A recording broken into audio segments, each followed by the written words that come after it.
Hey there, everybody. How you doing? You having a good week? I hope you're having a good week. I think what I'm going to do in this episode is talk to you a little bit about what I promised I would talk about, which was South by Southwest and New York City. Back in the Fame 2 episode, I was talking about how I had gone to New York City on the strength of this demo tape that I had cut, by accident, really. And that I also went to South by Southwest. And I also went to another music conference, and I believe it was called Crossroads in Memphis, Tennessee. Okay, so if I'm going to tell you the story about, South by Southwest and Crossroads, I would have to start by explaining something to you. And this will take a minute, so just bear with me, okay? Right around the time that Thumper was at its peak, I met a woman who owned a music magazine in my city. And it wasn't a huge magazine, but it was a decent-sized publication. And I met her through my brother, who wrote for the magazine. Now, originally, she needed a drummer for a musical project that she was a part of. It was kind of like an experimental, avant-garde kind of music thing, and she needed a drummer. So she asked me if I would be her drummer. And that was how our relationship started. But it grew from there, and we became really good friends. We remained friends and only friends. We were never more than that. We were just good friends. And we never crossed that line. Because I'm the kind of guy who respects women enough to just be friends with them. And she's one of those people that was just so interesting to me. I mean, she was a huge part of my life at that time. She was probably my best friend. And for many, many years, too. I could probably do a whole SnowFlake episode on her. Anyway, I learned a lot of things from her. She was very knowledgeable of the music industry and how it worked, how it really worked. And one thing I can say about what I learned from her by observing and having discussions with her, I mean, numerous discussions about all kinds of different things involving music, particularly in our city. I kind of learned that the people in the music media in my city had a form of power, okay? And it wasn't a big deal or anything like that. But it was a form of power. It was real power. She and the others in the music media in my city, they had a direct line of communication with the record companies, okay? And they had the power to hand a cassette tape off or just drop the name of a band to an A&R person from a record company and help get the wheels rolling for a band. And I have to say that they almost never did that. And I remember having many discussions with other musicians around the city, at different shows that I was playing or whatever, meeting different musicians. Like, we all kind of understood it was like this huge struggle to get noticed out of Cleveland. I realized that it's a struggle for any band in any city to advance their career, okay? It's difficult to do, but in the city of Cleveland, it was particularly difficult. I would say that most of the time, it seemed almost impossible to make it out of the city of Cleveland. Not just unlikely or not probable. It was not possible. It seemed like almost as if the deck was stacked against the bands that were in the city of Cleveland. Okay? And I suppose one could argue that, simply, the quality or maybe the talent wasn't there. Okay? And that may have been the case most of the time. But having said that, I do have to say that I really did feel that part of her responsibility, part of her job, was to be the liaison between bands and record labels. I mean, that was part of her job and part of their job as a collective, to be the scouts for record companies. But there were a handful of bands in the city that really deserved to get that kind of push. And the people of the music media that were in the city that I knew seemed like they weren't really willing to spend their capital on just any band. And, they were selective, and I understand that. But in my opinion, I kind of feel that they were too selective. That they could have been a lot more helpful to the bands in the city that were trying to make it out. And, they almost never were willing to do that. Now, that wasn't the case all the time. There was one band that got that kind of push out of the city, and they were called Screw Tractor. And Screw Tractor signed a deal with MCA Records. And it was a big deal in the city at the time because there was this drought of year after year, decades practically, of unsigned talent, unrecognized talent. And all of a sudden there was one, and it was Screw Tractor. They had gone all the way.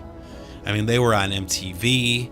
Beavis and Butthead were, critiquing their video on MTV. It was like they really had gone all the way, or at least further than any of the bands from our city had gone up until that point. Now, correction, it is true that 9 Inch Nails did make it out of the city of Cleveland. But as far as I know, my very limited understanding of that situation, I think 9 Inch Nails had kind of found a way to circumvent the music press in the city of Cleveland and had established a toehold or a foothold on their careers on their own without any real help from the music media in the city. So anyway, back to Screw Tractor signing their deal. This friend of mine was a part of that process. She was instrumental in getting them to MCA Records and, helping them get label interest and, eventually signing a deal. But she wasn't going to do that for just anybody, okay? And that included me. Any help that I was going to get from her would come in the form of, advice, pointing me in the right direction, okay? Or getting invited to South by Southwest or Crossroads, the other convention that I was invited to. It was by her. She was helping me out. And I really, really appreciated that help, because I was willing to do the work myself. And it was nice that she was willing to help me out that way. It didn't matter that she wasn't handing my cassette tape to a record company A&R person or something. It was okay. I loved her anyway. It didn't make any difference to me. We were still friends, and I was still willing to do the work myself. Just wanted to cover that really quick. Now, okay, So we're going to start out in New York City. I'll talk to you a little bit about that first. And, there's really not a whole lot to say, really, that I haven't said already. I mean, I was there for business. I was not there for a vacation. So it was like as soon as I got there, I hit the ground running. I did have a woman there that I had befriended. She was a receptionist, actually, at TVT Records. And her and I wound up becoming very close. And she kind of like put me up when I was in New York. She was instrumental in getting me around and kind of helping me out that way. She really believed in pipe choir. She really believed in what I was doing. And, her and I had talked a lot about my motivation and what I really wanted, and it was just she had a really good understanding of where I was coming from, and she really believed in me and supported me. Now, she had to work while I was there visiting, but she spent as much time with me as she could. She was kind of like my guide around the city.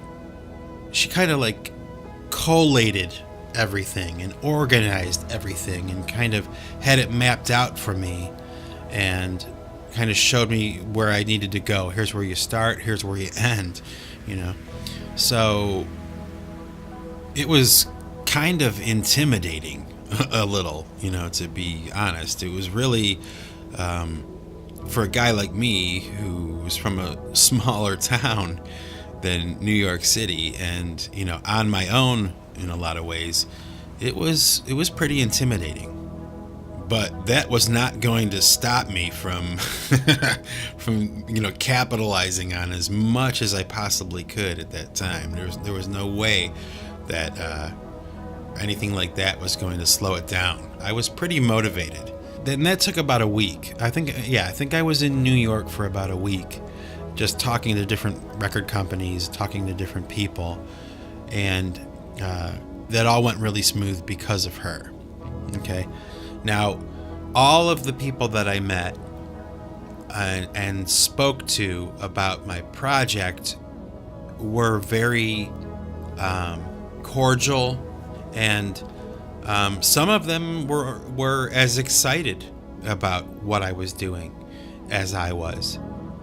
I was treated well by everyone I met, and I wasn't condescended.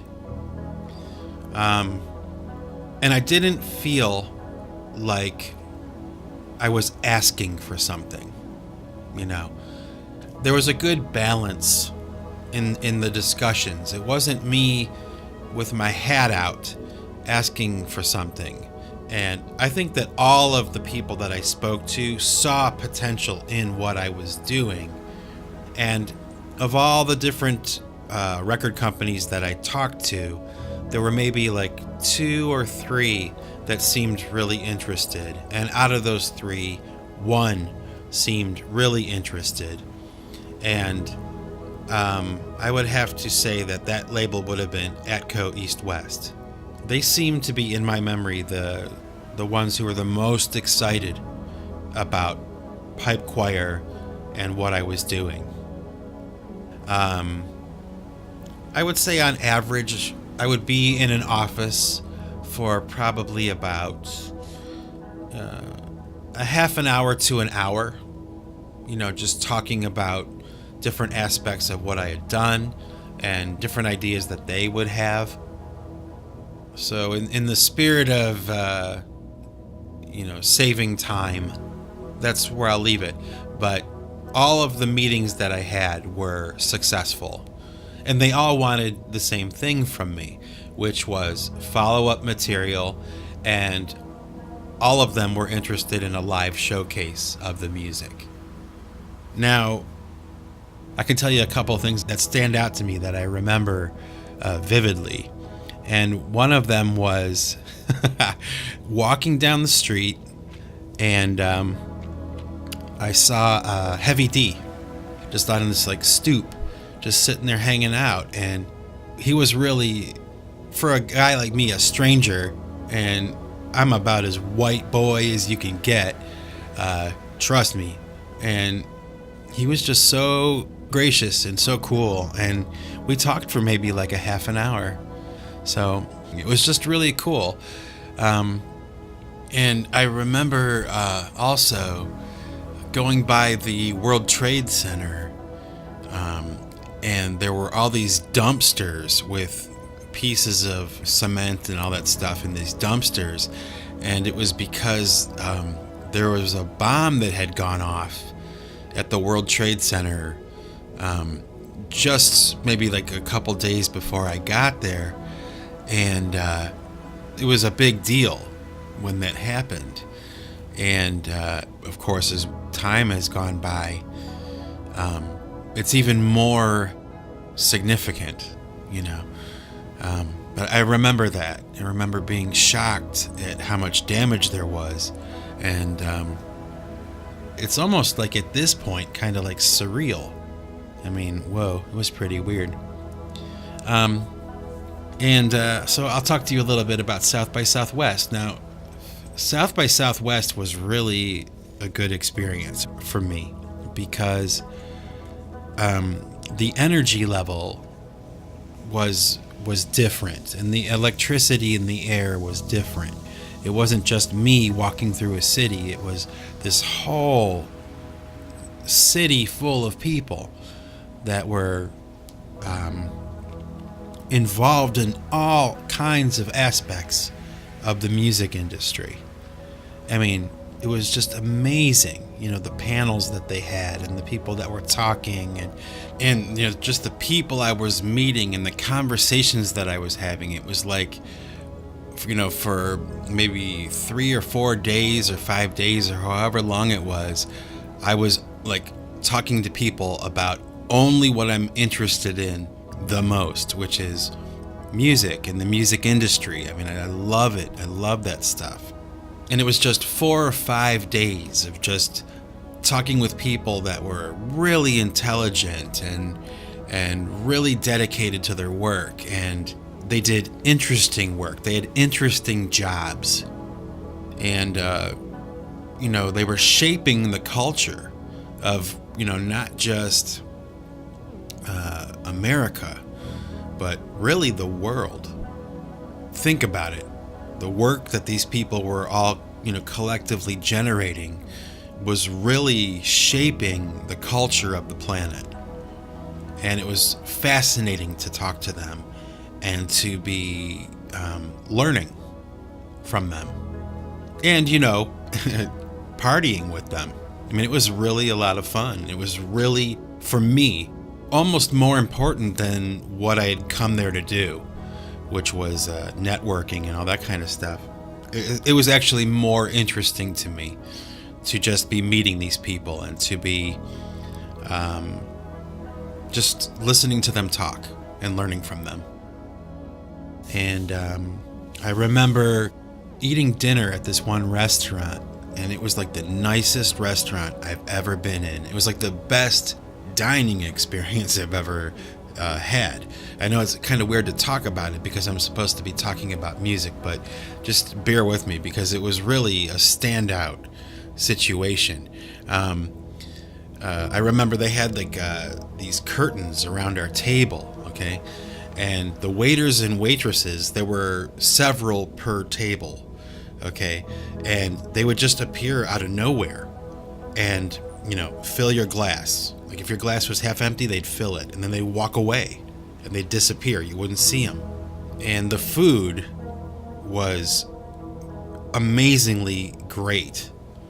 I've never been in a restaurant like it before, and I've never been in a restaurant like it since. And I don't remember its name, unfortunately, but I remember the experience. And another thing I would mention, another thing I remember, particularly in that restaurant, but it was just, that's where it kind of just hit me. But I had noticed it since I got there, and it was like everywhere we went, there are like 2 cities that I've been to, and I've been to quite a few, where the women of the city were just absolutely gorgeous. And Austin, Texas, which is where South by Southwest was, is one of those places. I mean, I don't know what's going on, but the women were freaking gorgeous. And the other city is Windsor, Ontario. I don't know what's going on in Windsor, Ontario, but like every woman there is beautiful. I mean, it's unbelievable.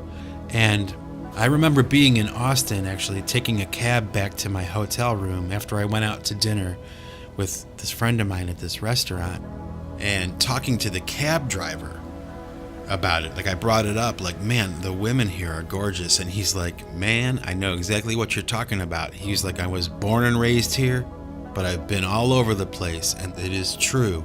There is something about the women of Austin. They are just absolutely gorgeous. I mean, we're not talking about like nice looking. We're saying like they were models. I mean, even the woman working at the convenience store, you know, was like gorgeous. I don't know. It was just my experience. Not quite sure what's in the water in Austin, Texas, or whatever it is, but it was confirmed by my cab driver. So make of that whatever you will. But man, wow. I remember also, right when we got to Austin, it was right when the rap singer Eazy-E had died. I remember that. Hearing about it and being in this room full of people that were all industry people, and just hearing their reaction, like feeling it like in the room, that it was a significant event that he had passed away. I also remember meeting this one woman. Her name was Micah. She was from Germany, and she owned a small record label. And just for one reason or another, her and I wound up really kind of hitting it off. And we became fast friends, and we spent a lot of time together while we were there. The friend of mine that I had gone there with was really there on business. So she was kind of taking care of her business, and I had a lot of time to be on my own. So Micah and I would both be spending a lot of time together. And it was really weird with Micah because I had made a return trip to New York about a year after I had gone there the first time.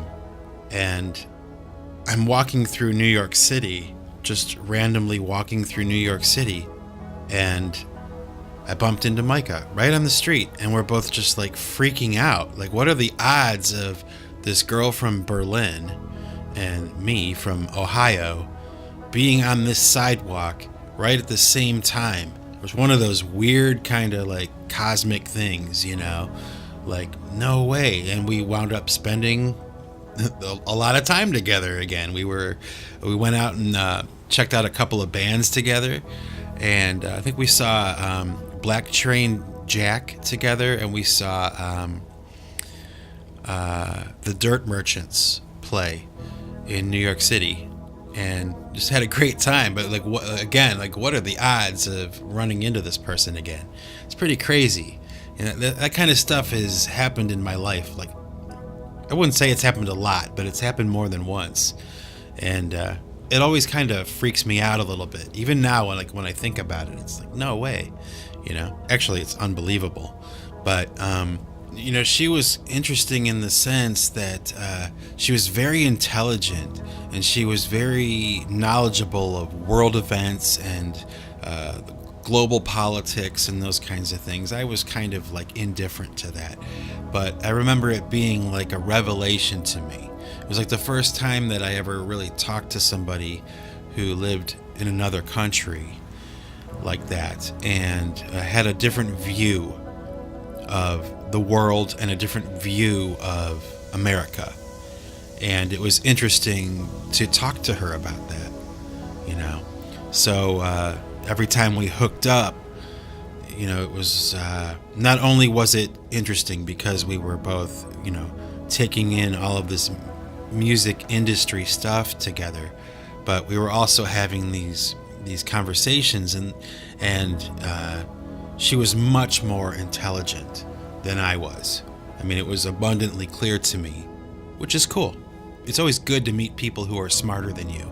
And I remember also meeting one of my heroes, which was kind of unexpected, but I got to meet the producer of all of the Mission UK albums that I loved so much. His name was Tim Palmer, and so I had a chance to talk to him.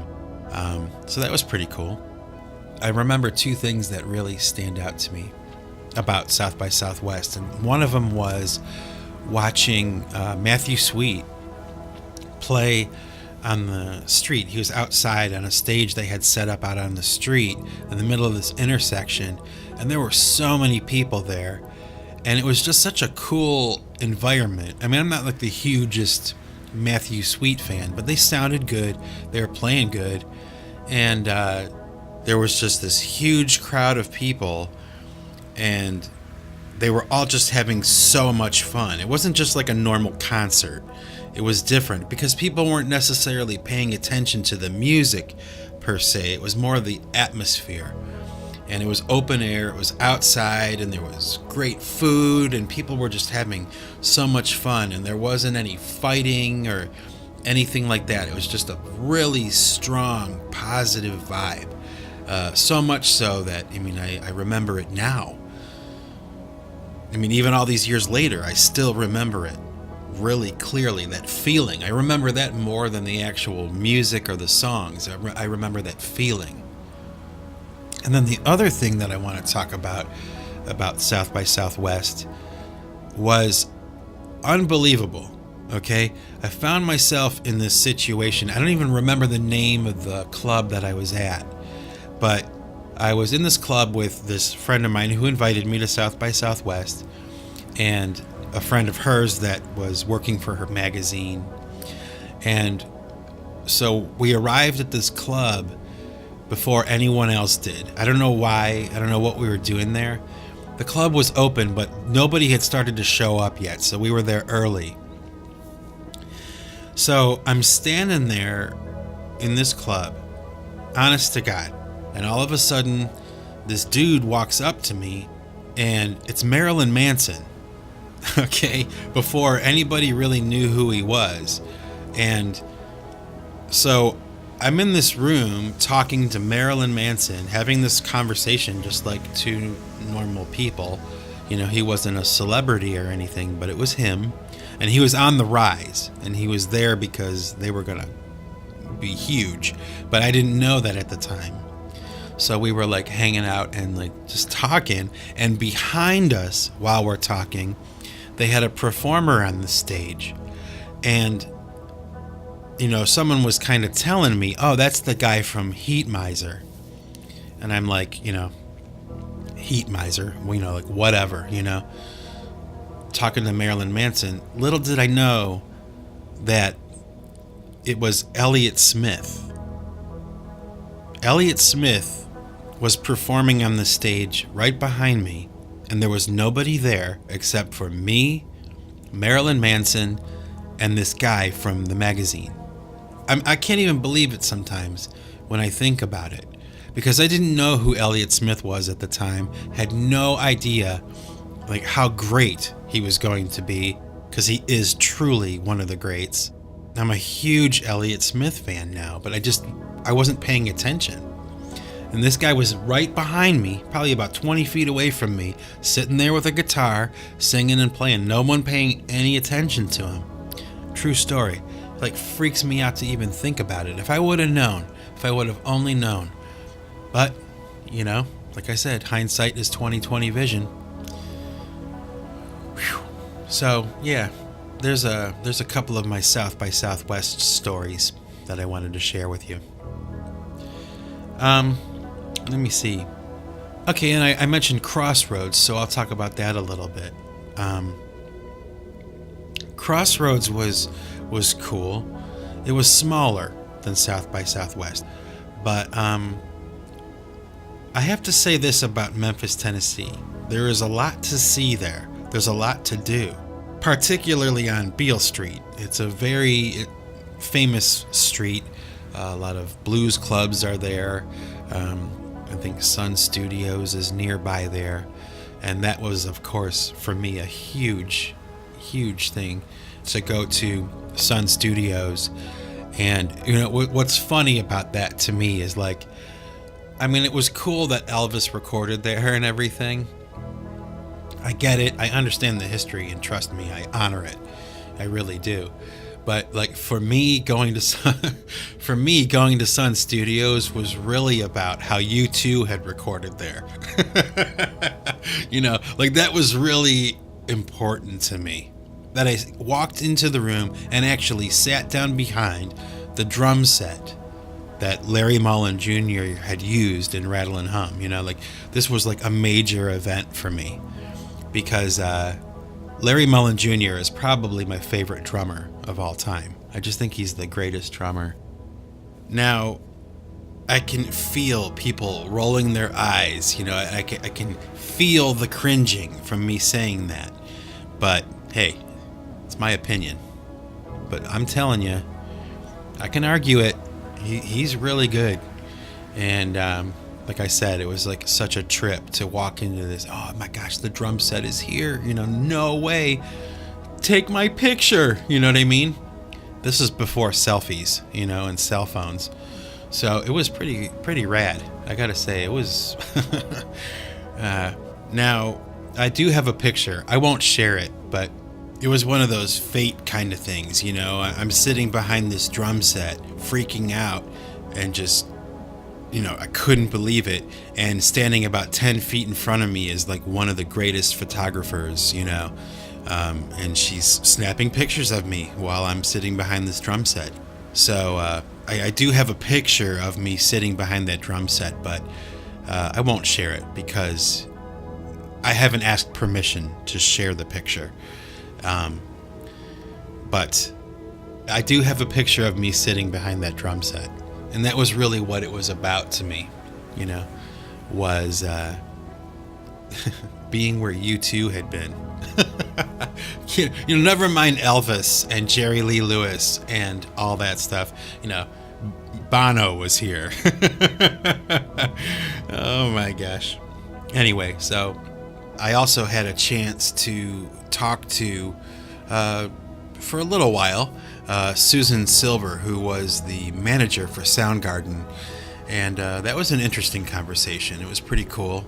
And I remember somebody in the crowd, while I was talking to her, had made a joke within earshot of her about Kurt Cobain killing himself. And she reacted like the conversation we were having broke, and she turned around and just started reading this guy the riot act, and I don't know why, but that's one of those things that just stays in my memory, not the conversation that her and I had, but the fact that she turned around and reprimanded this guy in front of everybody. I mean, she was grieving his loss. She wasn't a fan, she was a friend of his. So yeah, Crossroads was really, it was a good experience. It wasn't as big of a function as South by Southwest, but it had the same kind of energy. And I definitely got a lot of results from going to both. And I certainly got a lot of results from going to New York City too. But that leads me to the next part of the story. So, I think I'll stop there for this episode, and I'll pick it up in the next. I hope you've enjoyed my rambling, and if not, sorry about that. But for now, this is Mike Bostwick from Pipe Choir Records signing off. And remember, folks, if you want to keep what you've got to give it away. Take it easy.